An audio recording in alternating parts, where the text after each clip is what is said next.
AC പിന്നെ ഇവിടെ വെച്ച് കണ്ട പ്രശ്നമാവും. കുഴപ്പമായല്ലോ. AC പിടുള്ളപ്പോ ഞാൻ എങ്ങനെ അമ്പലത്തിൽ കയറി തൊഴും? അയാൾ ഇപ്പൊ ഇവിടെ വന്നത് തൊഴാൻ തന്നെയാണോ? അത് എന്നെ പിടിക്കാനോ? ഞാൻ ഇവിടെ എന്നാൽ അയാൾ എന്നെ കാണും. ഞാൻ അങ്ങോട്ട് മാറിയിരിക്കാം.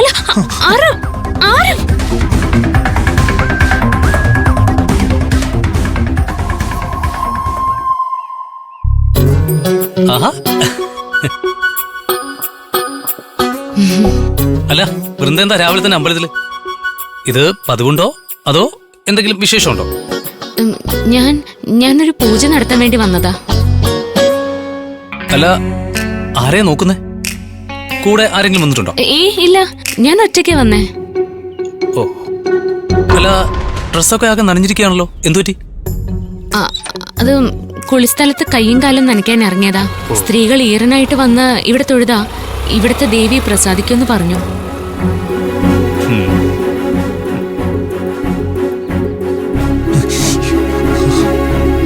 അയാൾക്ക് സംശയമെല്ലാം തോന്നിയോ?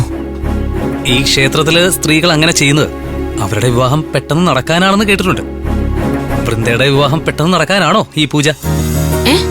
വിവാഹോ?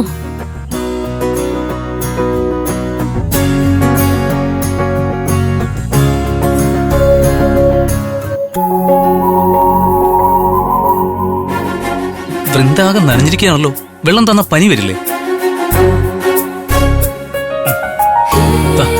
ഇത് വെച്ചോ. No thanks. അയാള് വൃന്ദ ടെൻഷൻ ആക്കാണല്ലോ. ഞാനെന്നാ പൂജ കണ്ട് തൊഴട്ടെ. ഒന്ന് നിന്നേ, ഞാനും തൊഴാനാ വന്നത്.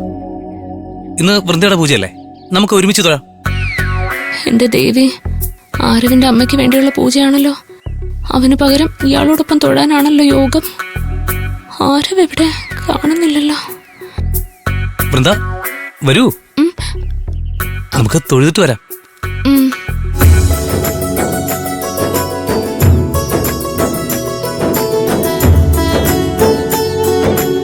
വൃന്ദ,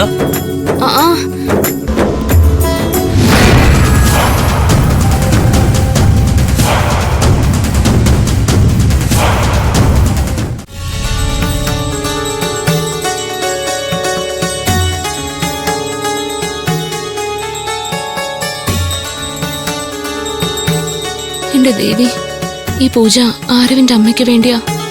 അവനിത് കണ്ടു തൊഴാൻ ഇവിടെ ഇല്ലല്ലോ. ഇവിടെ എങ്ങും ആരവിനെ കാണുന്നില്ലല്ലോ.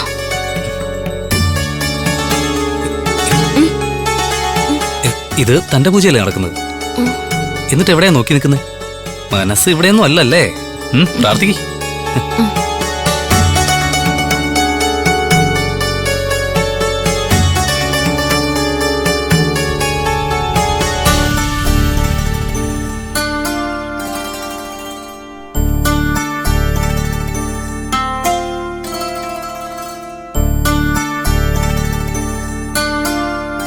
ഇളയത് തിരുമേനിക്ക് സുഖമാണോ?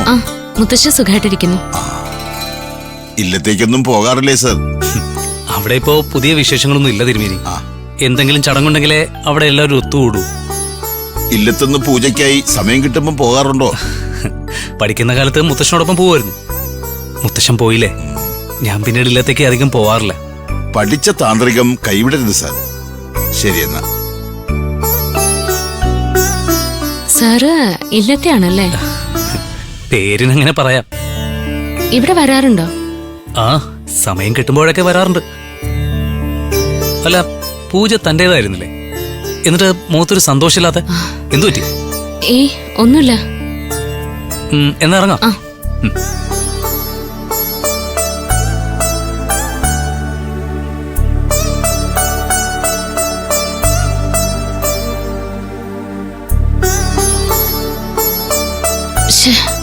പാവം ആരവ്, പൂജാ സമയത്ത് അവൻ പുറത്തായി പോയല്ലോ.